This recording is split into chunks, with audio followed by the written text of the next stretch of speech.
For me, it's very interesting how we as people don't even take a step back to think on why we do that even. Like Slack is not forcing us to go in. But what happens is the notification sound or the color red makes your brain react before yourself in a way.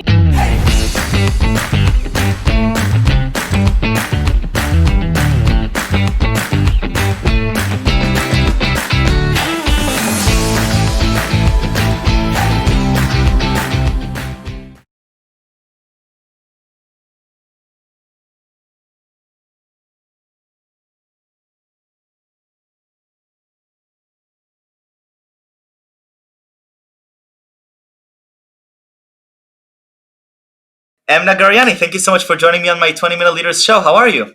Good, how are you? Fantastic. It's so great to have you here. Some technical issues to start, but that's part of the virtual lifestyle that we have. Unfortunately, we can't be in the studio doing this face-to-face. We'll settle for this. Emna, we have so much to talk about, from your startup Veamly all the way to digital well-being. Let's start off easy and then accelerate as we go along. Who are you, Emna Ghariani? All right. Wow, that's a long question. So I'm the CEO and co-founder of Veamly. Veamly is a unified workspace for developers. Our goal is to help them focus better, stay in flow, remove distractions. So we give them a centralized workspace for their non-coding apps, and we give them a smart feed of their conversations on top. Are you referring to the fact that there are distractions when we are online? Yes. So the problem is today, all of us, even beyond developers, when you open our laptop, our cortisol level is high by default. Our stress is high. Our focus is down just because we have so many tabs open, so many apps, and we get interrupted. We get interrupted every 11 minutes on average, and it takes about over 20 minutes to focus again. So when you think about it, we're all the time in non-focus mode, and we end up staying late and working over the weekend and burning out, and we don't have a second to stop and think, pretty much. So that's why, pretty much. Now, is this new? So is this something? If I look at the workforce, 50 years ago, people are working everywhere. Is this a new problem that we have? Absolutely. Actually, it's funny you say that, because I always talk about the evolution of communication. So 20 years ago, 50 years is a bit too far. We didn't have computers like we do today. At least we didn't use them.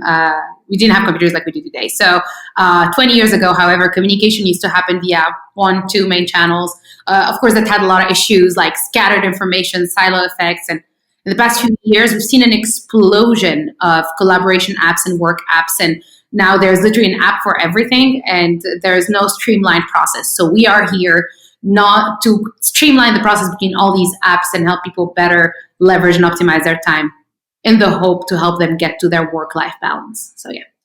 But what does that even mean? So how do you go and help people avoid distractions, optimize their time, be more productive in the moment?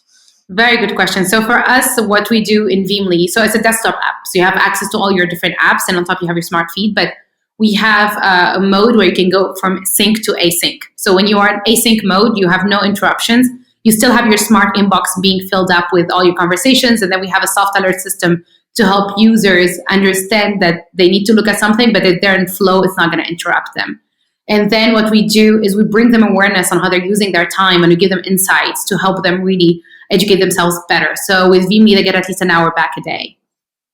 Wow. So, I think that's just fascinating, because as I'm reflecting now on my experience, I'm a software engineer at Hippo Insurance, and I love the experience. And one of the interesting things is that I've noticed that now that everybody's remote and there's no casual meetings, I can't stand up and go meet somebody in the office. My Slack messages that I'm getting, I almost feel the responsibility of answering them as if somebody came up to my desk and spoke to me. And that is distracting, because as I'm coding or doing something else, I feel compelled to in real time answer everybody. It's not like an email where I feel, okay, it's fine if I take 2-3 hours because I don't check my email every 5 seconds, right? So I love what you're saying, because for me, it's very interesting how we as people don't even take a step back to think on why we do that even. Like Slack is not forcing us to go in. But what happens is the notification sound or the color red makes your brain react before yourself in a way. So that creates this fake sense of urgency, and this also FOMO effect, right? The fear of missing out. So before you knowing it's one of your colleagues sharing a puppy picture and it's not everything is fine, you're already distracted, you're already looking at it, you're already interacting with it. Beyond that, you also have your comments on your Jira tickets and your comments on your pull requests, and every single thing like comes and it's a notification or it's an interruption. And today there's no way to prioritize to know what to focus on or not. And it's very detrimental to your focus, to your flow. And it's stress that we don't even feel. For me, I always say this, like, there's two types of stress, right? And I'm not scientific or a doctor, but I'm like, there's the stress that you feel, and there's the stress that you don't feel that's living everywhere in your body, in your lower back, in your wrists, everywhere, and you don't realize it's happening. And all these small things contribute to it. Sure. But we're not accounting for them. That's why we talk about mindfulness and productivity in that sense. So yeah. So what is the actual solution? It's a desktop application that I come in and I go into this new world, this async world, where now a lot of my messages are becoming soft notifications and smart alert systems. Tell me a little bit more about the experience that I'll have using that. Absolutely. As a developer, you open Veamly, you have access to your Slack, to your Jira, to your GitHub. Like, we're not, like, anytime you need to do actual work in those, you'll access them from there. But on top, we have one single pane of glass where it's prioritized for you, but what needs your action and what needs your attention. So immediately you know how to prioritize your time and what to address first. So everything else that's not priority right now, we'll put it in another tab and you can go look at it later. Also, the way we prioritize is based on the user preferences. So as they start, they decide what goes into their feed. We're not here to do that. But also we have obviously some algorithms to help prioritize that some of them are logical, some of them are smart based on behavior and semantics. And so that's the first level. And then on top of that, they have unified search where they can search for any information really easily. And as I mentioned, they have like this mode, sync versus async. And when they are in async mode, then we have a soft alert system that doesn't interrupt them if they're in flow. But if they're not, then it will let them know there is more stuff to look at. The thing is, an interruption or a distraction is not a bad thing. That was actually proven it was great for creativity. But it's an unplanned distraction or interruption that's the one that's bad for you. So for us, we help you plan your distractions in a way and prioritize your time while streamlining all your communications. So give me a little bit of context and a little bit of statistics, because I'm sure that that's something that you've been mixing around. And so how many notifications does the average developer get, let's say a day, or how much time does it waste? You mentioned something earlier. Very good. So developers get at least 100 messages a day across their different apps. So this is a combination of Slack messages. More popular. Yeah. And 100 is a very small number, by the way. It goes by very fast. So it's 100 messages between their Slack messages, between their comments on Jira tickets, between their comments on their pull requests, Jira or whatever other app, obviously they're using, but they're ticketing apps. So between those, they spend on average 2 minutes on each. So that's a total of 3 hours and 20 minutes a day. And then with a couple hour meeting, right, especially in a remote world, that's 5 hours and 20 minutes.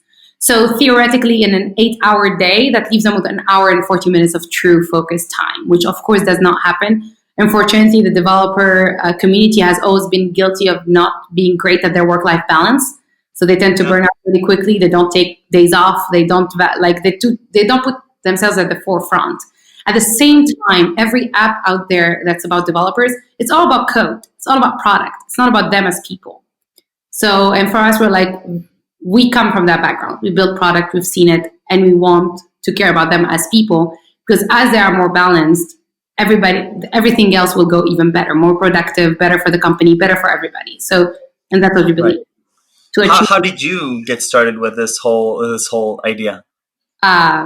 So before this, I used to run a company doing CPO as a service, so Chief Product Officer as a service. So I'd act like an interim CPO to non-tech founders, and I bring my team of designers and engineers, and then we'd build the product and take it to market depending on the needs of the company. And that's kind of where it hit me, how the way we work is broken. And so yeah, based on my background, I have a large background in process optimization and communication and ops in general. So for me, it was a no-brainer to go after this. And before that, I did help launch over 40 startups as a director at the Founder Institute. Wow. So I've seen the problem elsewhere as well. And that's what got me to, kind of my path was that way. Like, I helped other companies, then I wanted to start my own company, but I wanted to figure out what I need to solve for the world. And that's kind of how I got there. So yeah. Right. Digital well-being goes side by side with productivity in the sense that you're trying to understand how people engage with their digital environments, not necessarily to optimize their work productivity, right, or output, but to also maximize their well-being. And talk to me a little bit about that. I don't think I know nearly enough, and I'm just starting out in my own career, so this is definitely something that I want to take with me as I continue my journey as an engineer, but also as an entrepreneur and hopefully leader. Great. So digital well-being is definitely a combination of different things. The problem is that when we try to throw software at the problem, I mean, that was a weird sentence, but you get my point. Like throwing software as a solution at the problem like this is not going to solve it. I always say this, like Veamly as a software itself is a band-aid. The true solution is going to be what comes with it, which is what we help people achieve. It's like when you buy a pack of cigarettes and says smoking kills. That's kind of the goal you're trying to do to educate people on really how distractions and notifications are really killing their day and their life and their well-being. Like, for example, I have been notification-free for almost 2 years now. And everybody's shocked. I'm scared. Like, I'm shocked. Exactly, right? You're scared, you're shocked. And people are like, how do you do that? Right? Like you're a CEO, you're running a company, you're doing all these things. And I always challenge people to try it for 3 days. The first time you feel true withdrawal. Like for me, the first time, especially the first 3 days, like when I started, I felt like something is missing. Literally, it was like almost like a drug. That's how I realized how bad it is even more, right? So like for us, definitely that's at the core of what we're doing in terms of helping people think differently about those. But beyond that, it's the small things that you implement in your day-to-day that help you do better. So even being conscious about the problem, disconnecting from screens. Like, for me, you'll never find my phone next to me. And if you find it next to me, it's always screen down, right? So it's like getting in the habit of reducing distractions. So a lot of things enter in making us more productive and more balanced. And that's your sleep quality, your water intake, even the way But before we continue there, I have to go back a little bit because I have to ask you. This idea of no notifications as a CEO, at the end, throughout this show and filming over 200 episodes, one of the really interesting things that have been coming up is this idea of being connected and being responsive. A lot of people are really taking responsiveness seriously, and it always amazes me how very, very busy people respond very, very quickly to my emails or my messages. How do you portray yourself as a responsive person and not miss opportunities, or allowing people to count on you in a world where you're not even aware necessarily that they're messaging you? So first, I love this question because earlier in my career, and not that long ago really, like I obsessed over responsiveness, especially, when it's like somebody qualified as important, whoever that is, right? In your world, that could be your boss or whoever it is. So it's like, you're always scared. What if I don't answer? They think I'm careless or I'm not. Care. Pretty much it's all fear, right? It all comes from fear at the end of the day. Fear of missing out, fear of being perceived wrong. And the thing is, I always say this even to my team, it's all about intent. That's number one. So I think we put the wrong weight on responsiveness because we're not robots. Like, if I'm not responding to you, it means I'm probably doing something else. I'm a responsible person, right? So if I'm working on a presentation or working on a product thing, I don't need to be responding to you unless it's something super urgent, and then you just call me, right, and interrupt me.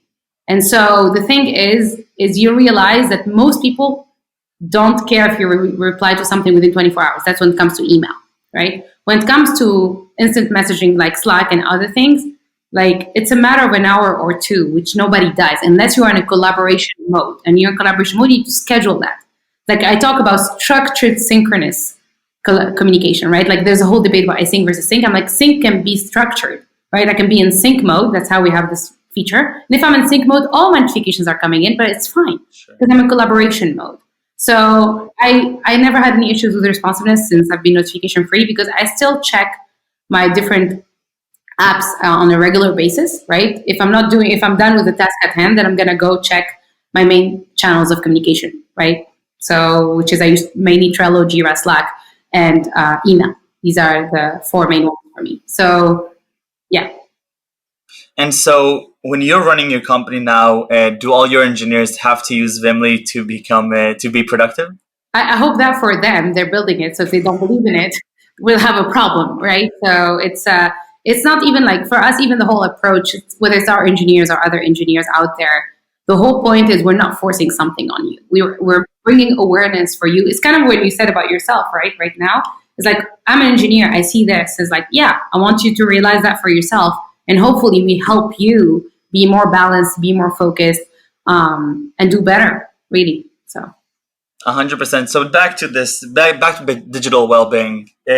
Go back to a little bit to the scope of what's happening today, and a little bit of where we can expect to be headed, especially in COVID-19 times, when things are a little bit tricky. We're not really sure of what's happening, and we're not really sure of our interaction with the virtual environment for years to come.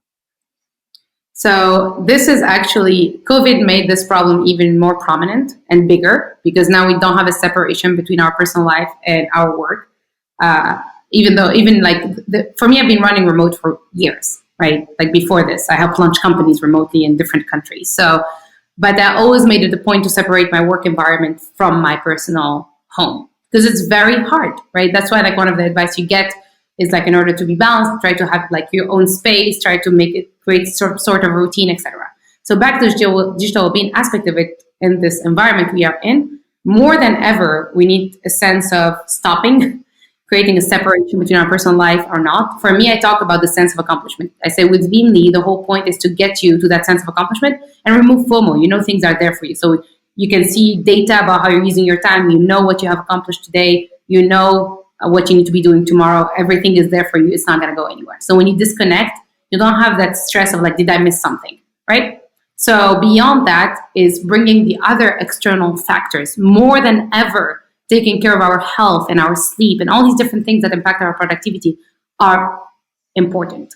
So for us, when we talk about that and achieving digital well-being, is by bringing those within Veamly, pretty much. Like, how can we give you ergonomic nudges? How can we give you like nudges towards how you can improve all these different things about your day, organizing your day like a pro, pretty much, in order to get to that balance. And so, like I mentioned, it goes from, like, for me, my challenge 2 years ago was notification free. This year, my challenge is a tab free. So at the end of every day, to close out all tabs. And that's harder because sometimes you go into a meeting and you forget to go back to do that. So I'm still not perfect at it, but it's so nice because it forces me to take just 5 minutes at the end of every day and make sure, like, you know, I place the different tabs wherever I need to, because 90% of the time you never go back to all these open tabs.